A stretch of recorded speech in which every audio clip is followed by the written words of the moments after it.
And that means we're now live here on our YouTube channel. It's our daily show we call the Halftime Report, where we go through the markets one step at a time, looking at the charts, the news, the information, economic data, anything that's grabbing our attention, moving financial markets, analyze it, break it all down, and help you guys better understand what's going on out there and run your daily routine. Welcome back to the community. Number one, hashtag Team Tackle. If you're a veteran coming on in here, and if you're brand new, that's our official hashtag, because here at Tackle Trading, we are a team and we are a community of traders and coaches that get together and help each other navigate these financial markets. If you're brand new to the show, make sure you do click subscribe, click the bell. We go live each and every day, 12:30 Eastern. That'll make sure you know when we are live. And welcome. Let's bring the coaches in here. We got Matt and Tyler today. Start with you, Matt. How you doing, sir? Doing it absolutely fantastic. Much better than Bitcoin today, I'd say. You probably are doing better than Bitcoin. Yeah, Bitcoin's having a rough day, so there's no doubt about it. It's having a moment. Yeah, well, it's been having a moment if you think about it. This is one of those extensions of that moment. Broke the box, bro. I mean, it did. Dude, we said you don't want to really see what happens when it breaks that box. Nope. And not surprisingly, we did get the test of 30K, but it's going to be an interesting battle there, no doubt. Absolutely. Tyler, you next. How you doing, sir? Doing good. Hey, the faster Bitcoin goes down 90%, faster it goes up 4,000%. That's all I got to say. I don't know if that's fantastic wishful thinking there. Tongue in cheek or not, but the nature of the volatility of Bitcoin has been pretty incredible. I know you were sharing some data you studied, Tyler, about some of the recent Bitcoin sell-offs over the last 4 or 5 years as well. It's not out of character to see Bitcoin drop precipitously. Anybody who's been around crypto markets knows that, but we'll get to Bitcoin and that news and the chart here in just a minute. Let's start with a couple of things I want to do promotion wise before we go too far down the analysis. Number one, if you are a listener of podcasts, Tyler, if you can go to tackletrading.com real quick, we do a daily podcast called the Huddle Podcast. And, we put it together, 5 news stories across whatever is the most important 5 stories that we're finding in the financial markets. Go ahead and click on that Huddle button right at the top of Tackle Trading. You can come into the Huddle Podcast homepage and you can read the stories. Like Tyler, if you'll scroll down, always the write-ups are right there, give you an idea of what's happening across the marketplaces, or you can listen to it on the go if you're a podcast listener. Google Play, Spotify, iTunes, all the links up on the top right. Tyler will show them how to get to those podcast resources. So listen to the Huddle, subscribe to the Huddle. We're looking to find an audience there, build an audience there, and give you guys some value. And Maddie, I mean, what is the value proposition of the Huddle? The news in 10 minutes, I guess, probably is the best way to say it. Very simply put, it's staying on top of the market, getting the major news stories, being aware of what's happening in the market every single day in less than 10 minutes, and you get your nice little sultry radio voice there as well. Absolutely. All right. I'll drop the link to the Huddle homepage there, everybody, and make sure that you do get there and support the Huddle. Let's get into market analysis. There's a lot to get down to today, and let's start with the stock market itself.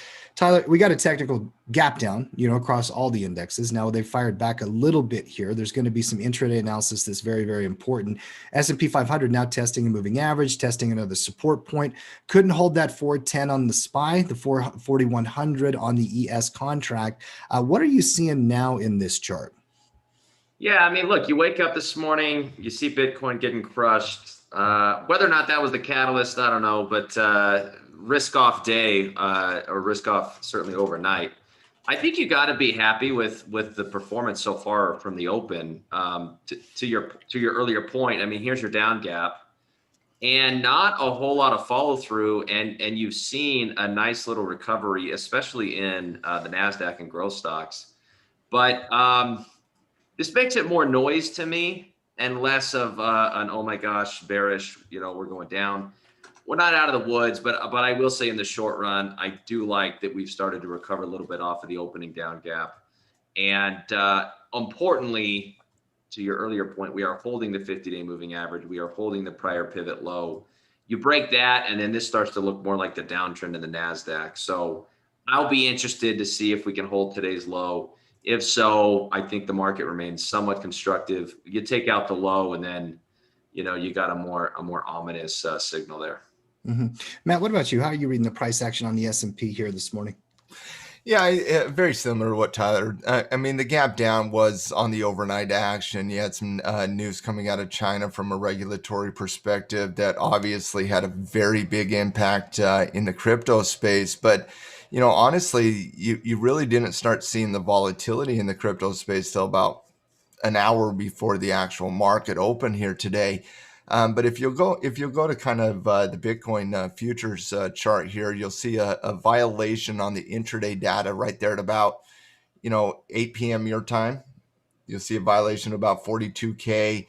And then what really started happening is just selling, selling, selling, selling as other markets started opening, more selling, selling, selling. And it really didn't find a support level until you started getting into that 30K. And that also coincided about very similar to where the US cash opened. And finally, one of those US cash opens, the European cash open didn't help. Obviously, the selling news really kind of started in the Asian markets last night. And so it really didn't stop until we saw the U.S. market open, and the U.S. market, stock market, as well as kind of the rest of the markets, gold, Bitcoin, the growth areas of the stock market have all responded fairly positively as you've been building into this intraday data following the cash open here in the U.S.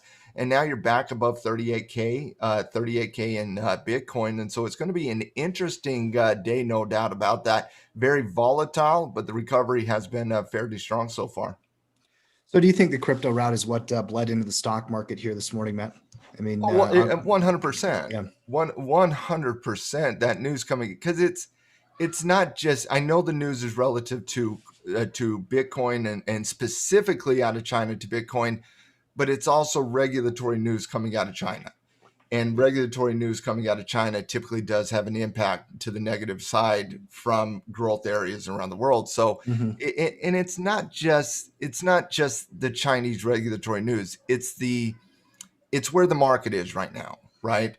The market's in an uncertain moment. You got some violations of trends, the themes of the market, and specifically in the growth areas, NASDAQ, crypto space, have been broken a little bit. And so when you get some negative news that comes out after a violation of support, that we saw in Bitcoin, it's not surprising when you see news comes out and it has a very big negative impact, because there's no real theme there to play defense against. Mhm. And that's why technically you're going to see, on Bitcoin, what you're going to see, this isn't buying interest based on, oh, the news is over, the news isn't important. No, where's the buying interest coming in? It's coming in at 30K, right? Where was that support level? 30K. What did we say when it broke the box? It's going to go to 30K. Mhm. Like it because that was the next support level. And so it's again, nothing here is surprising, quite frankly. The volatility is, but nobody should be that shocked that we saw an increasing volatility condition once support gave, right? That's pretty Mhm. normal type price movement. But again, where's the market recovering? Well, S&P sitting on the 50-day moving average, Dow Jones sitting on the 50-day moving average. And when you're looking at the crypto space, where did it hit? Right there, right north of 30K. So you're having some very important support bounces and support tests today. It's going to be interesting to see if this momentum that has happened post cash open continues. And so far, especially, and again, I want to come back to that Bitcoin chart. I was looking at this market, and you were seeing the NASDAQ in a bearish retracement. You were seeing Bitcoin in a bearish retracement. But over the course of the last 15 minutes, that violation of 38,000, you're really now starting to look at that Bitcoin chart on an intraday perspective as a bullish breakout of 38,000 and a reestablishment of now intraday support levels. I think what's transpiring just in the last few minutes is fairly important for the buyer side of the equation, not just in the crypto space, but in the broad market conversation as well. It's up. It's a really, really good point. It's up like what, 4K just in the last couple of hours, and even in the last 20 minutes, it's extended from Well, 36,000, to 39 here. yeah, So and it's up 9K in the last 3 hours. But Mhm. up until Did right we now, miss though. the bull? Did we miss the 4-hour bull market? We did. We Did I missed miss that. it? But the point is, up until the last 15 minutes, this was a bearish retracement on the 15-30-minute chart. And so, yeah, it had recovered 7,000 points coming off that 30K bounce. But that's just a bearish retracement on the backdrop of a 15,000 point drop. Yeah. And so you got a 50% Fibonacci retracement there. That's all that is. And that's why, people are going to talk about, oh man, look at it, it's 9,000 points off the rally. The only important bullish moment for me is the breakout of 38K here, because that reestablishes an intraday trend that's now bullish with higher highs, higher lows. And I think that's important from an intraday perspective, quite frankly. If your analysis today is, all right, we're in recovery mode, this is a good bullish data point for recovery analysis. Do you think Bitcoin closes green today? Oh, Lord. I don't know if I'm ready to call that. I'm not. Yeah, that'd be something. That would be amazing. Wouldn't surprise me. Wouldn't surprise me if it turns over either. I'll say no. That'd be impressive. That'd be very impressive. But I'll say no. But so 43K. I'll say all right. I'll be the odd man. I'll say yes. Closes green. You got intraday analysis that supports it. I'll let you know how I feel in about 30 minutes.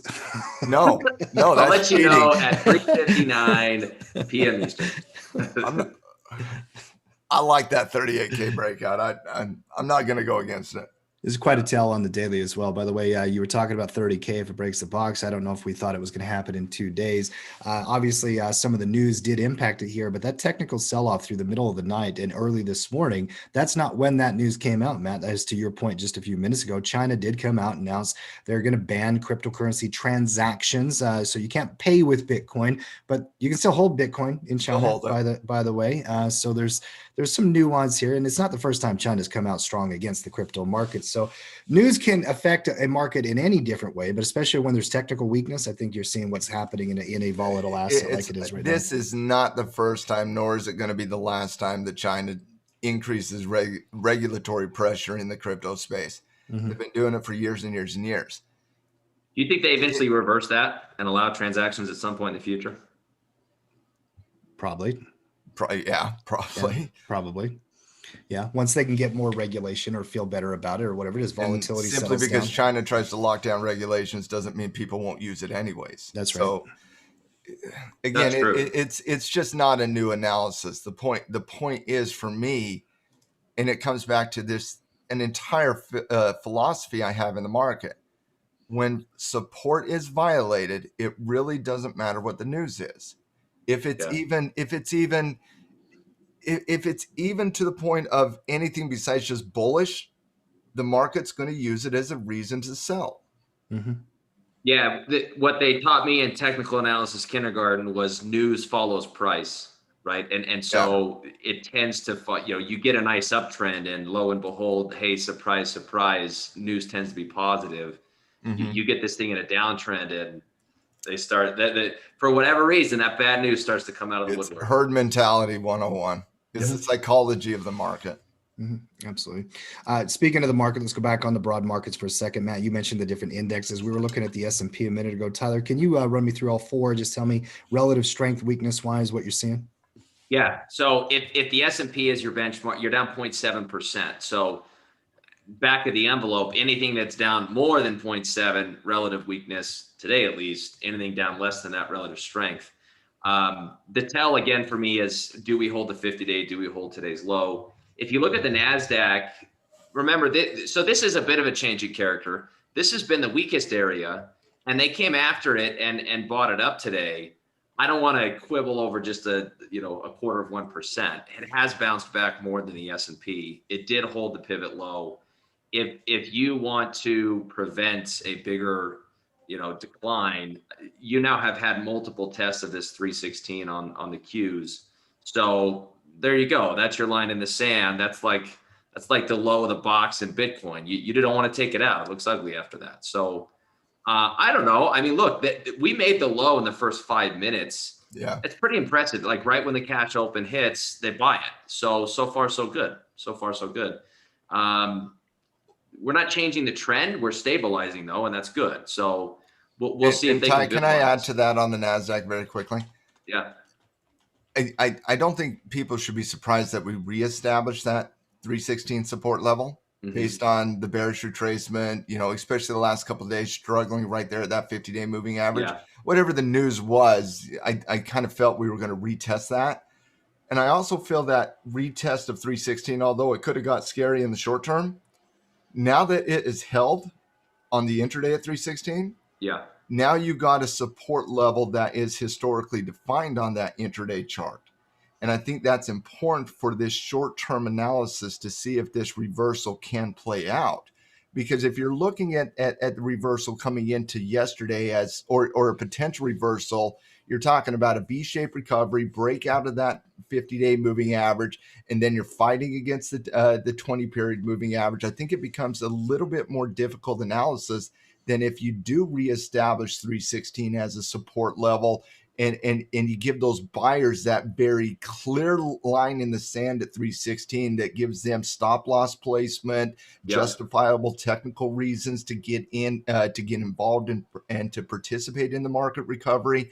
I think this is actually much healthier for a potential breakout of the NASDAQ and a true recovery in the NASDAQ if it ever, once we do achieve that 50-day moving average. I think the analysis gets much easier at that point. Well, yeah, no, totally agree. And from a charting perspective, from a price pattern perspective, maybe you carve out a double bottom, right? You hold the low. You got an obvious now resistance level here.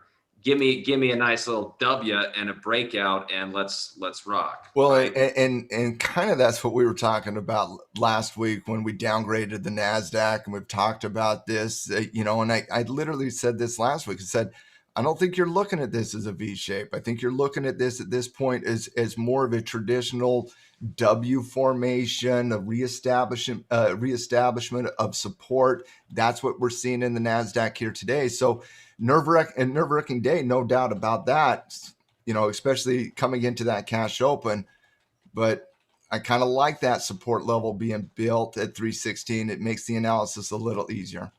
Well, and from a trade, just real quick, from a trade management perspective, this is why you don't sell at the open on a down gap. You wait and see how the market responds. Anybody who has any kind of bullish portfolio, your losses were the largest at the open. They've done nothing but shrink since then on the index level. So, yeah, you just got to give it, a few minutes and see how things digest. Not that you should be making spur of the moment decisions anyways. No. But if you are prone to panic on a down gap, this is why you shouldn't panic at the open and you should give it time. Mm-hmm. Well, and again, where did gap down into? Support. That's the other thing. If it's gapping into support, all the more reason to wait.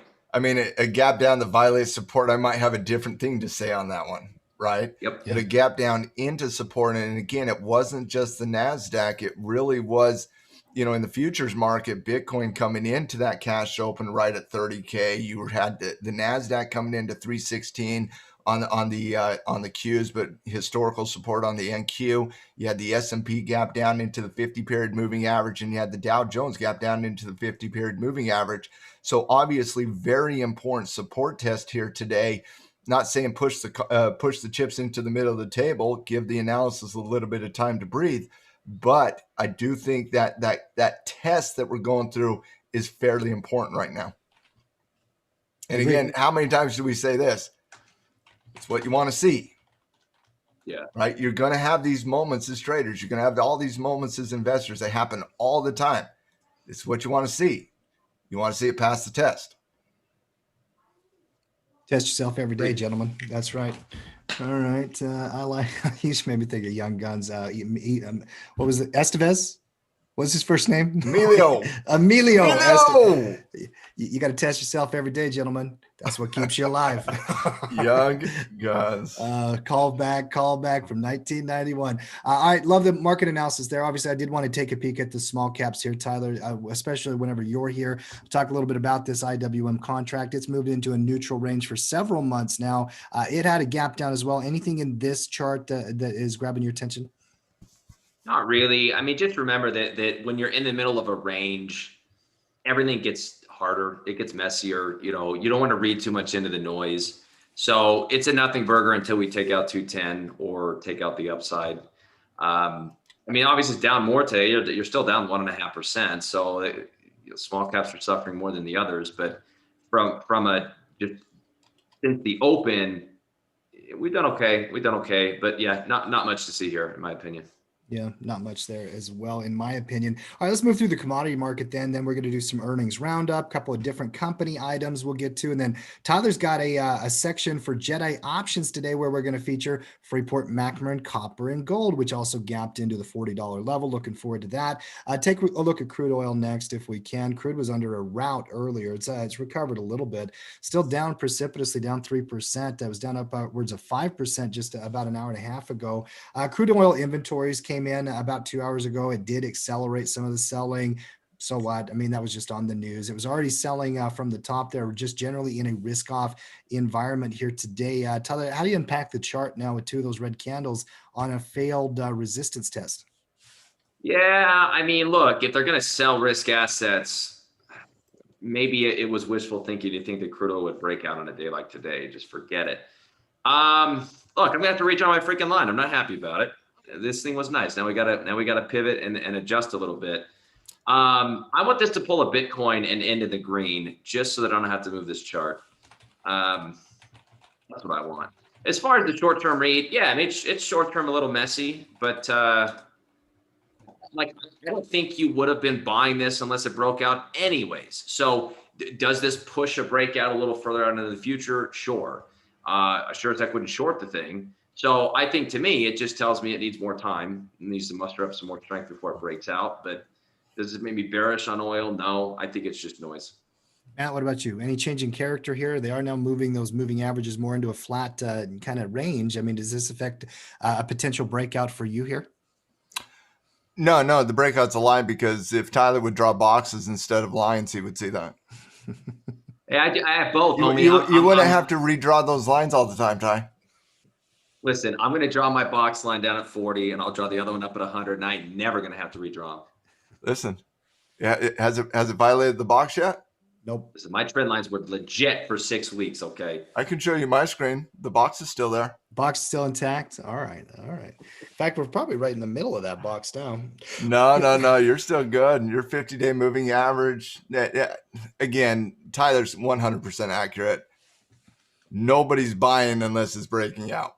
Yeah. And again, a little volatile action today, testing 50-day moving average. I don't think it really changes the breakout analysis, quite frankly. If it recovers, you're still waiting on the breakout. Mm-hmm. So still box analysis at this point. Box in the box. All right. I'm with you there. Let's take a look through the rest of the market here. Gold next, if we can. Obviously a risk off day, kind of one of those type of things. Gold actually performing pretty well. Held up on that 200 period moving average on the daily chart, extending its rally here. Tyler, give me a read on that chart. Dude, I don't know, man. I think the next just call it 1950. Just call it 1950, right? Yeah. I mean, look, that's the most obvious. That's what's beckoning. I think you're pleased with today, right? I mean, you don't like everything in your portfolio to get smoked all at once. So you look and gold's making you happy today. It's holding up. As you know, look, it's wishy-washy sometimes. Is it supposed to go up when stocks go down? Sometimes it does, sometimes it doesn't. It's nice when it does. I like that it popped back. I think it's more the same. I mean, it's been strong for a while. The trend's continuing. You've now taken out the 200. You know, you're breaking above this little mini resistance level. Yeah, I'm going 1950. I'm calling it. That's the next upside target. I like it. Walking up the stairs there on gold analysis at this point. Hopefully it doesn't go straight to 1950. I wouldn't mind those stairs. Give me a reverse Bitcoin. Come on. No. I don't need it to go up 6% here. No, 1950 over a week and a half, 2 week stretch would be beautiful. That'd be beautiful. No, Tyler's 100% right. Nothing re-triggered here today, but I do think you had a fairly important test on the intraday. You did kiss down into that 200-day moving average, and it did pass that test there earlier today. So I don't think you're looking at new entries here. I think you're just looking at continuation of the breakout of the 200-day moving average. And you got a little chop at 1900, but quite frankly, the next price target is 1950, in my opinion. Mm-hmm. Yeah, I agree. Yep. I agree. And by the way, the dollar, obviously inverse analysis somewhat to what we've been looking at in gold here, just down here sitting on some major support, still threatening for a potential breakdown here. Matt, obviously the index is looking even uglier than the ETF here, but dollar keeps under pressure while gold continues its rally. Anything you guys want to add to dollar analysis real quick? All right, stock talk then. Let's move right Crickets. into. Let's move right into it. Hey, man, I gave you the opportunity. You got to take the shot if you want. There's nothing in the dollar to It's add gross. today. The dollar's gross. It's gross today. All right, let's get into stock talk here, where we go through individual company news like earnings reports, stuff that's grabbing our attention, volatility moves, stuff like that. And Matt, I believe we've got a couple of companies that caught your radar for an earnings roundup here today. What do you got for me, my friend? Let's go into, let's start with Lowe's. We did Home Depot yesterday. Let's take its counterpart in Lowe's here today. Both of them performing fairly similar from a technical perspective.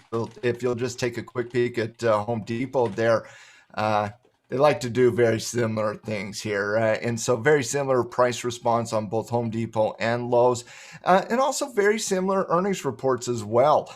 Lowe's comes in at a robust 321 on EPS numbers. The expectation was 258, so real good blowout on EPS on Lowe's. Revenue came in slightly higher than the expectation at 24.4 billion versus the expectation 23.3. That resulted in an increase of 24.1%. These are very passable numbers, and guidance was basically reaffirmed here for the 2022 guidance. Nothing really to be concerned about in their earnings numbers. Got caught up in the gap down, and obviously Home Depot's testing the 50-day. Lowe's slightly underneath that 50-day. Short-term analysis in both companies needs some time to kind of clarify. Long-term analysis is both healthy for both companies. Mm-hmm. Tyler, what about a technical read on them?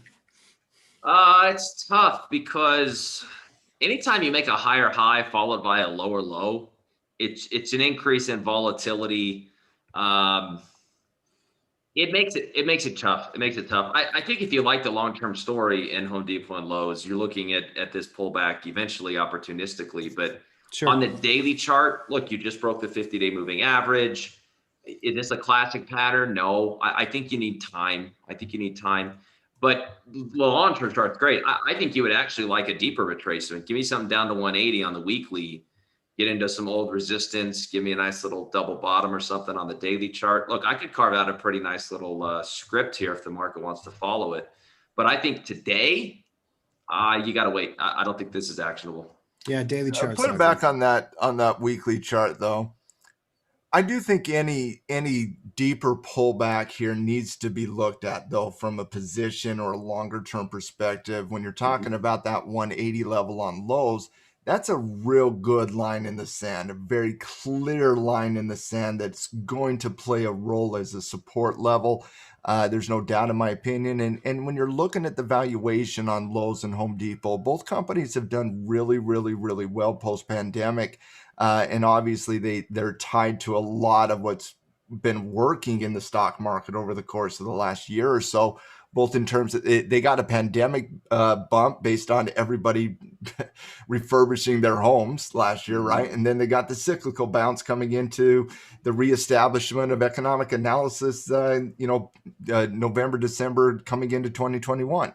And so, but even though they've, skyrocketed in value, you're still only talking about companies that valuation from a PE perspective, 27, 30. You're not talking about completely overvalued type of companies. The only concern you have in this from a fundamental perspective, because the earnings numbers are really, really good. I felt the earnings numbers for Home Depot were pretty good. I felt like with Lowe's, they were pretty good as well, is price to book. Price to book right now for both Home Depot and Lowe's is off the charts. And so those are a little bit of concern. But outside of that, I do think the 180, the deeper pullback analysis on both Home Depot and Lowe's makes a lot of sense here. Yeah. Agreed. All right, let's move on. Let's go to Target, TGT. Former Tackle 25 darling in Target. They passed the test here as well from a fundamental perspective here. Target reports earnings and really a really good quarter coming out of Target here today. 369 versus the expectation of 226, so an awesome beat on EPS numbers. Revenue came in about 13-14% on top of the expectation, 24.2 billion versus the expectation of 21.3. That resulted in a 23% increase in revenue year over year. Unlike Lowe's and Home Depot, where you had a little bit of mixed analysis on the short term, Target held that support level right north of 200, breaking out of resistance on a positive earnings day here, Tyler. Obviously, relative strength and bucking the trend on earnings over the course of the last week and a half. Really seen some really good numbers get beat up a little bit in the last week and a half, given the fact that we've seen a little bit of increased volatility in the marketplace. Target, good numbers. We know the health of the company. What do you think of the breakout? I think you have to be impressed. There have been a ton of good earnings announcements that have gotten sold, let alone if they come out on a disaster day like today when the market's down. I'm impressed. Target. My wife gives a ton of money to Target, so she helped. She helped. That's my wife helped too. Your wife helped, Tim? I'm sure. Yeah. Okay, we're good. Yes. You're welcome, Target shareholders. So this is great. This is exactly what you wanted to see. Yeah. I know you do that with Disney. We all have those. Disney's my number one. It's not even close. Disney's my revenge stock. I got to trade that stupid stock to make some money just to pay for my Disney trips. Yeah, it's my favorite stock in the history of mankind. It has nothing to do with anything other than my wife loves it. Yeah, that's right. Well, I mean, I feel like there is a psychological thing on that. You want to get some psychic income every time you go into Costco or Target. We joke a little bit about it, but there's a reason you like these companies. Oh yeah. Yeah. And a day the market's down, Target firing back, showing strength, threatening a breakout. You have to put it on your radar. Let's take a look on the weekly very quickly here. I just want to take a peek. I kind of like that too. All right. I just want to take a quick. You do have multiple time frame analysis supporting you here. Yep. I think. What do you think of this on Target? Give it a day. See if the market holds support, and see if we hold the breakout. I think that's fair. I don't think there's any reason to argue against. Look, it's hard to do a bull trade today, given what the market's done. If you want a little more confirmation, chasing Target up 5%. I wouldn't fault somebody for that at all. All right, I like that. Take two, TTWO. Gaming. Take Two Entertainment comes out here, and unlike Lowe's and Target, where you had, beats, really good numbers, very simple analysis here, a little bit more of a complicated analysis in Take Two. And Tyler, you and I were talking about the AT&T deal earlier today, right, in the pre-production show, and I haven't had a chance to speak to Tyler since that news had came out. So Tyler was just asking me my opinion on the AT&T deal with Disca, and I said, Ty, the market, it'll take good news and bad news, right, all the time. Good news and bad news all the time. It doesn't like things that are complicated very often, right? The simpler things are, the easier we all have at analyzing that as a potential opportunity. And so, Lowe's and Target here today is pretty simple analysis. You're looking at Lowe's as a beat in a good situation with the gap down. You're looking at that 180 price level as a potential, support level. On Target, you're looking at a breakout scenario after, posting very, very positive numbers. Take Two comes out $1.07 versus the expectation of 67 cents. They did some very weird things with their GAAP versus non-GAAP, finances. Revenue did come in, again, very healthy numbers on the raw numbers. Revenue came in at 839 versus the 664. The problem that I personally have, because you are seeing a little bit of 5%, very similar, gap up and run that we saw with Target, right? Mm-hmm. Same 5%, same gap up, same intraday, price movements going up. But they did lower that long-term guidance, the 2022 guidance. One of the, not a lot of companies lowered guidance coming into this quarter. Only a handful, about 30, 35 companies in the S&P did. Take-Two lowers their guidance here today, long-term guidance. And so you got to beat into beat with the lowered of the long-term guidance. It makes the analysis a little bit more complicated. And unlike Target, 5% up, where we're really just wanting to see if it can handle that breakout, right? And unlike, Lowe's, where we're like, okay, got a little bit of complicated analysis on the daily chart, that gets cleared up real easy if 180 holds on the weekly chart. You got a complicated scenario in Take-Two from a fundamental perspective, following their earnings with positive beats on their historical price performance. But again, the future expectation a little bit more complicated. And you got a very nasty fight against that 200-day moving average. Probably a stay away from me, Ty. What's your read? Yeah, I agree. I'd probably throw in the too hard bucket. The other thing too is if you like the video game space, it's not like Take-Two is your only choice, right? Mm-hmm. And so if them doing okay on revenue tells you, hey, the industry is in a good spot right now, maybe the takeaway is to go look at the competitors and see if there's an easier trade that doesn't make you have to wrestle with the mixed signals. And there is, right? I mean, you got on SC, you got the double bottom bounce on the 200-day moving average that, you got a complicated, longer volatile channel, but you got a pretty consistent $200 support level right there that the 200-day also supports. So you got to like that support level. When you're looking at Activision, obviously a direct competitor to Take-Two, you got an increasing support level coming into a potential breakout at 95 that absolutely can be tradable at that with that breakout at 95.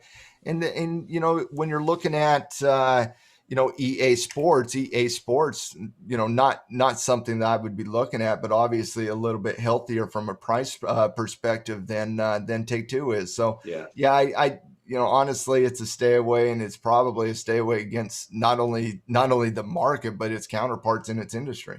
Mm-hmm. Agreed. Yeah, really good point right there. And I love looking at those other charts.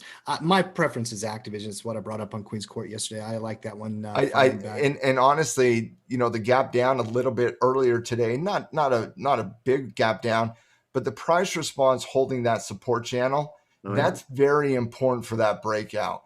If you would have violated your short-term support level, I do think it muddies the water a little bit with that potential breakout. Holding it lines that breakout really nicely at 95. So Activision, I liked what happened on Activision today. I think that $95 breakout is alive and well with the support holding today.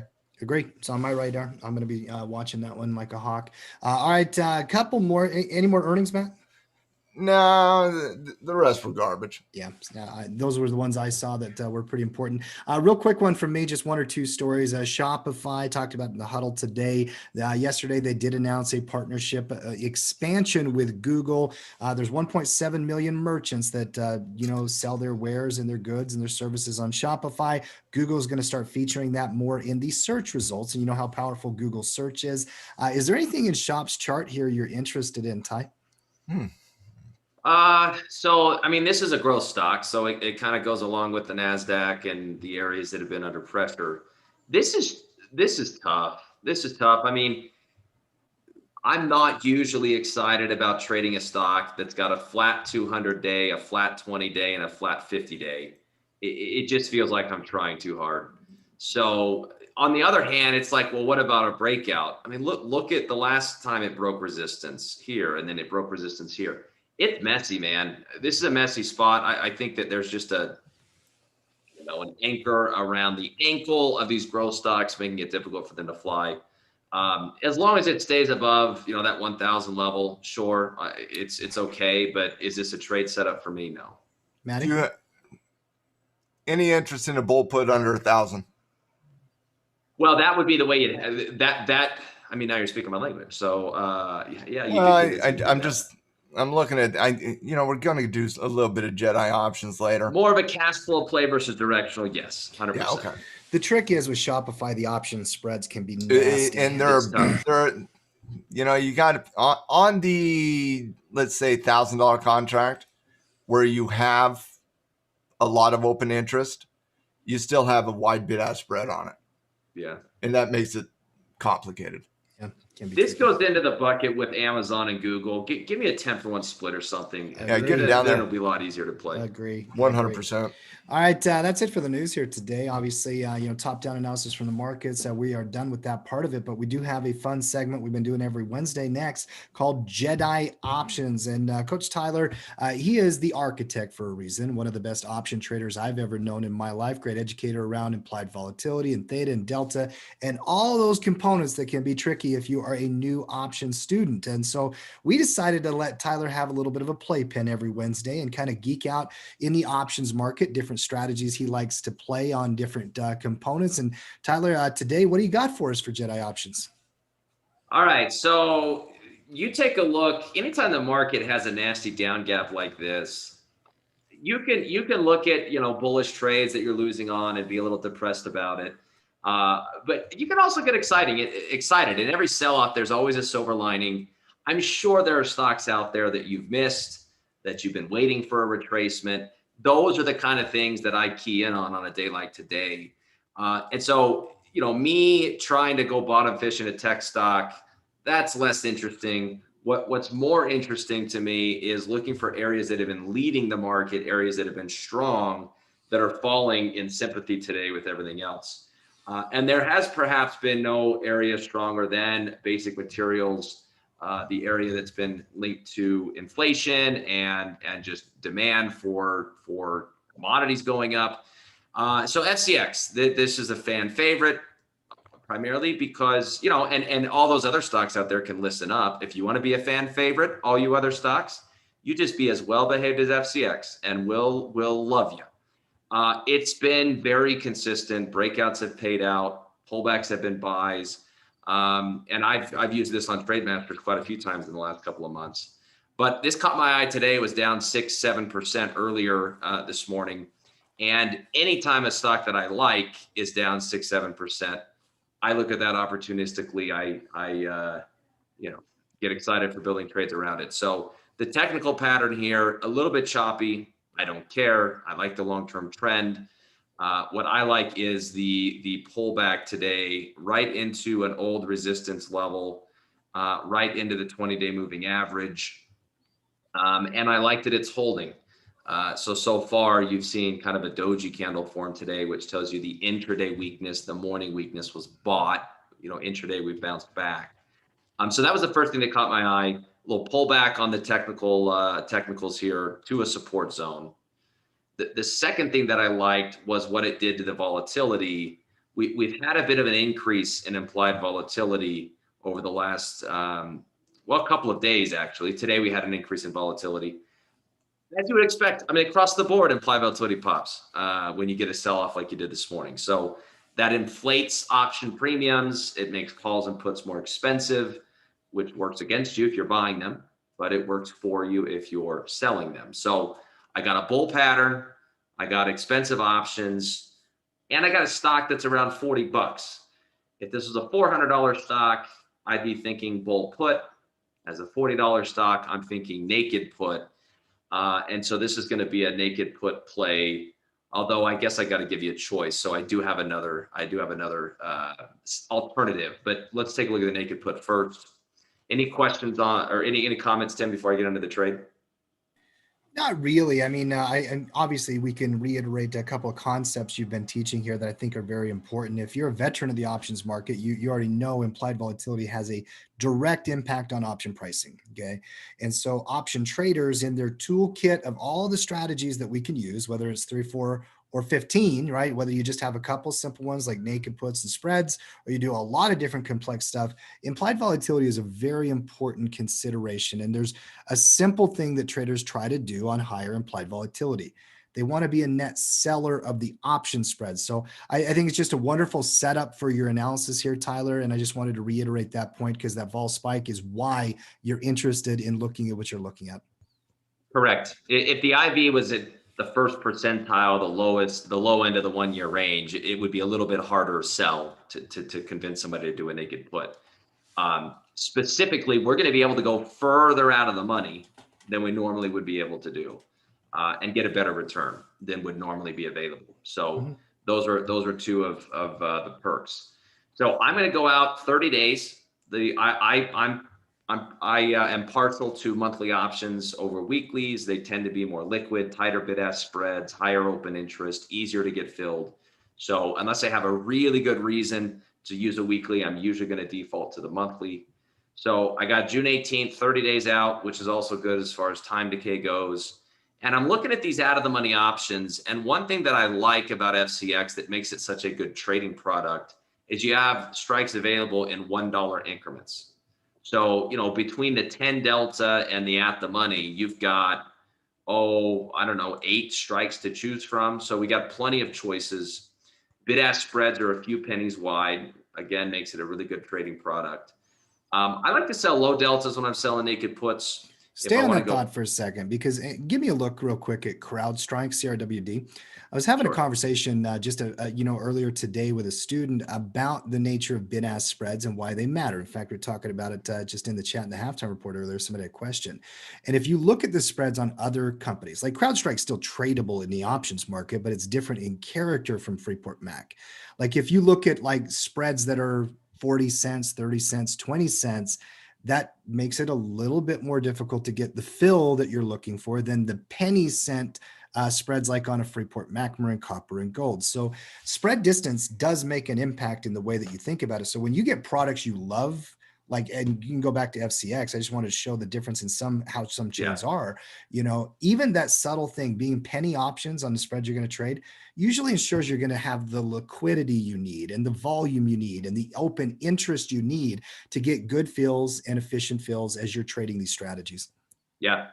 Well, and it just makes it easier. I mean, it's hard enough to like be on the right side of where the stock's going and have a well-constructed trade, let alone when you get punched on the way in and punched on the way out because you don't get good fills. It's just you're adding one other barrier that makes it hard to make money when you trade the illiquid stuff. Correct.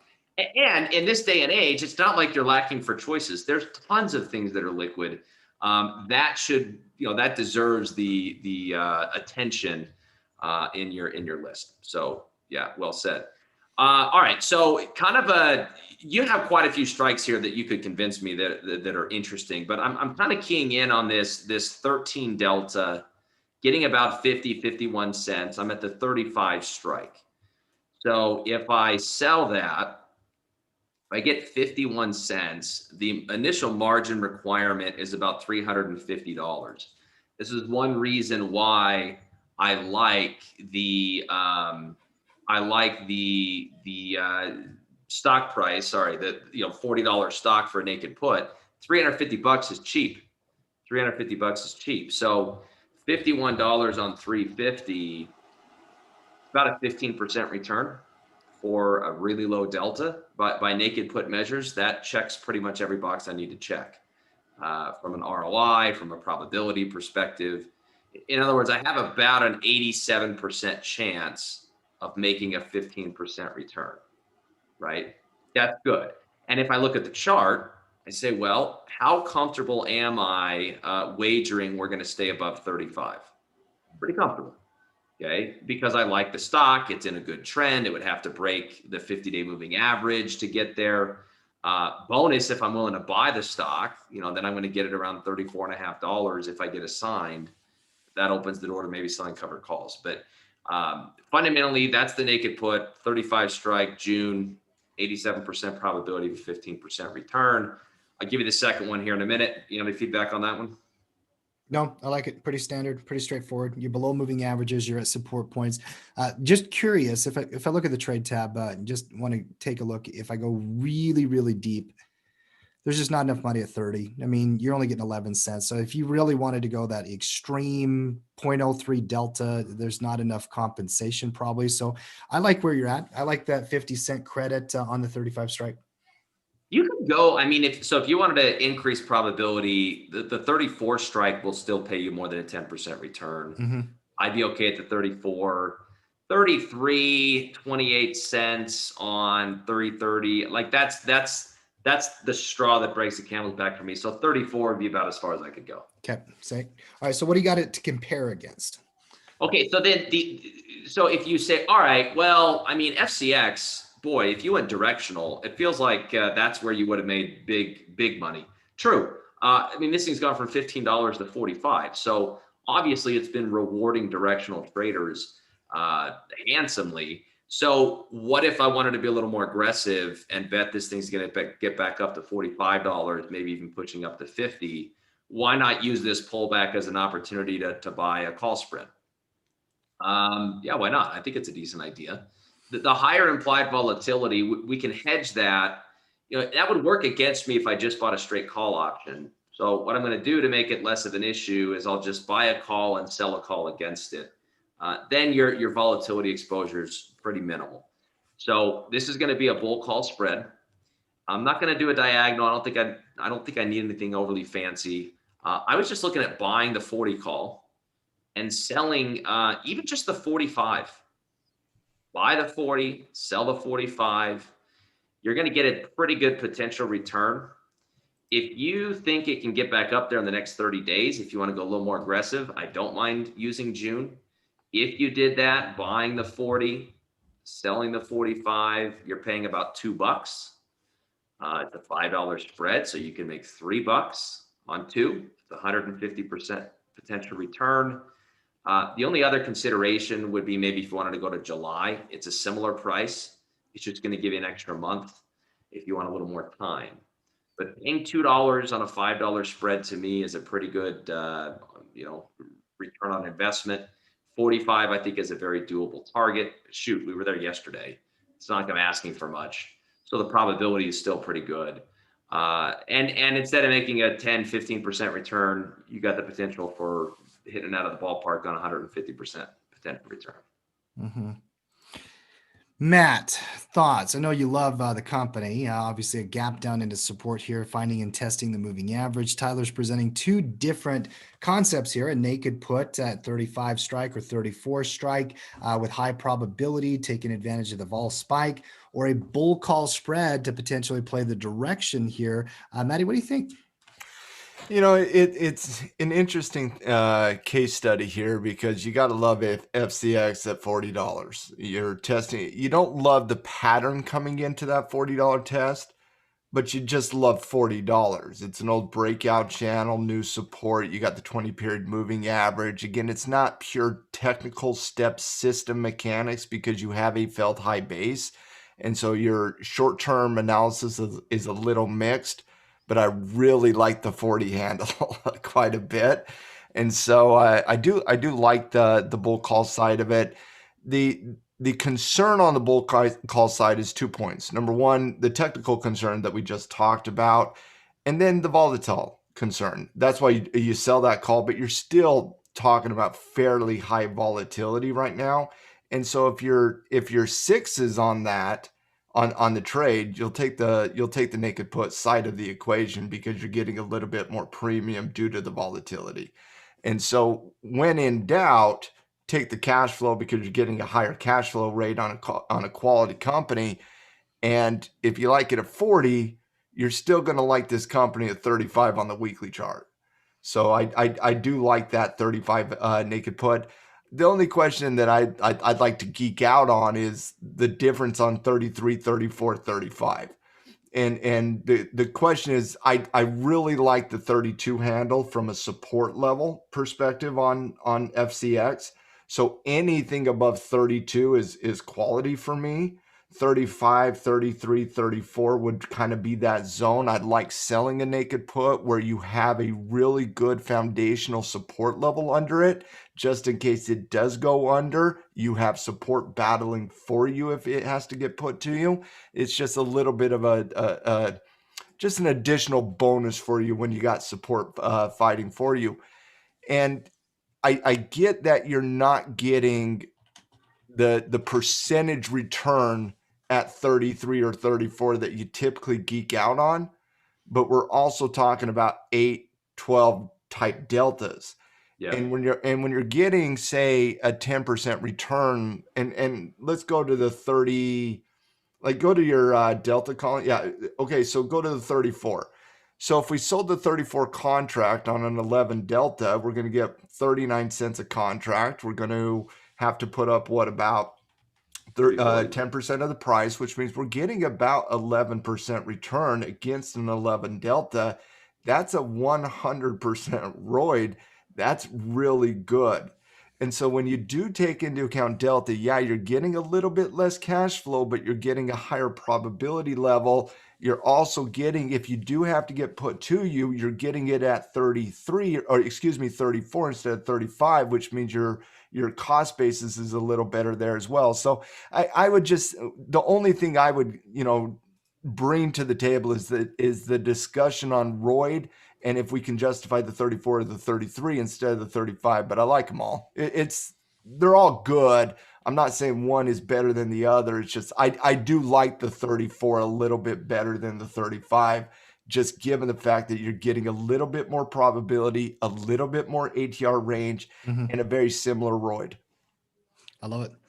By the way, to learn more about those types of concepts, one thing I would recommend every one of the pros do is show up to the traders lounges each and every morning. You can ask those kind of questions and the shows as well. But download the Tackle Theta spreadsheet journal. A lot of the tools that Matt's referring to right there, you can actually get those details of those data if you learn how to fill out those spreadsheets. I'm leaning on the naked put side here, Tyler. In fact, not leaning. This is where I would go. I already own FCX though, so I already got some long delta exposure. I wouldn't mind owning more FCX. So if I get a deeper pullback, this would be one of those things that I would look at as a true boomerang type style, where I would pick up those shares, then start writing cover calls against it if I had to buy them at 34. Where you pick that strike, go back on the chart for a second. I like Matt's call on a little bit lower delta, get below that 50, get below those pivots. But it's kind of sixes down there, 33, 34, 35. I think you could play dealer's choice on trader preference there based on the way that you're seeing it, where you're willing to take ownership. Yeah, totally agree. And ultimately, I think you're all going to be happy, win, lose, or draw. I mean, you make the decision you're comfortable with. And at the end of the trade, I think anybody, whether they sold 33, 34, 35, I think they're all going to have similar outcomes. Very cool idea. And I love the conversations here, guys, about volatility and option interest and to bid-ask spreads, all kinds of good value there. Hopefully people out there got some value out of it, learned some things about the options market with FCX. Let's go back on the broad markets here and start wrapping up this show. It's an interesting day in the markets. We fired back intraday analysis that you guys provided earlier. I think gave a lot of context. Let's let you go, Tyler, first. What final thoughts for the team here today? Just going to see if Bitcoin's in the green yet so I can say I won. No, not yet. Let's keep this going, Tim. You got Give me the intraday. Give me the intraday. Uno momento. There we go. Ooh, it's threatening another breakout here. After it broke that 38K, it has been strengthening. It's got another one up here about, what is that, 40, 41? Yeah. I don't know if it's going to end up in the green. I'm still not taking a shot on that. I'll let you know. You don't want to go against Eastern. No, I don't want to fight that intraday trend right there. Tyler, it's so incredible that an asset can go down 10 grand and then go up 10 grand in a single session. It's incredible. Reminds me of 2008. It's not even a full session yet. That's just this morning. That's the last 5 hours. Yeah, that's just this morning. That's not a 24-hour cycle yet. Anyway, so this will be an interesting to watch, see if it does go back into the green, but it's still a volatile mess. And it did break that box, Matt, and we see what happens. I'm going to have to update my year-end Bitcoin projections. You might have to. Final thoughts from you, Matty. Oh, it's been a fascinating day, but again, on these types of volatile days, I live on intraday charts, and again, the entire marketplace simultaneously gaps into support. Buyers came with force today, and that as long as that intraday data continues to step up those stairs by forming higher highs, higher lows, you got to be extremely impressed with this recovery. And again, we're not even up 1% on the S&P, guys. We're still down on the day, right? But you got to be impressed with the defensive nature of the market, because quite frankly, we all could have been waking up to a vastly different story here today. Yeah. Support fells. You're having a different conversation here today. It didn't do that yet, though. So and again, you gap down on negative news out of China on regulatory measures. Okay, that's another Tuesday in China. Like we're good there. On the backdrop of an earnings season that's been really, really, really good, guys. Earnings numbers have been across the board really good. EPS, we're coming in at 86% beats. Revenue, as expected, is contracting a little bit, but still in the mid 70s. Take a look at the earnings numbers today from Lowe's and Target, and you can just talk about them as the S&P because it's been that good. So again, gap downs fundamentally, not too much concerned about fundamentally right now. Support hold. You got to be impressed with the defensive nature of the market today. Agree. Wonderful final thought as well. My final thought is very simple here, guys. We're going to be doing some events here tonight. I want to make sure that we do promote. It's Wednesday. If you're hashtag Team Tackle, you already know every Wednesday evening we hold our Trade Masters event. Coach Emily will be back there to defend the title. I don't know who her competitor is, actually. I don't know who's challenging. Is it you, Ty? You're going to be with Emily tonight? Yep. Give her your best, my friend. I hear she cleaned up last week, so. Well, I will. I always do. And she better watch out.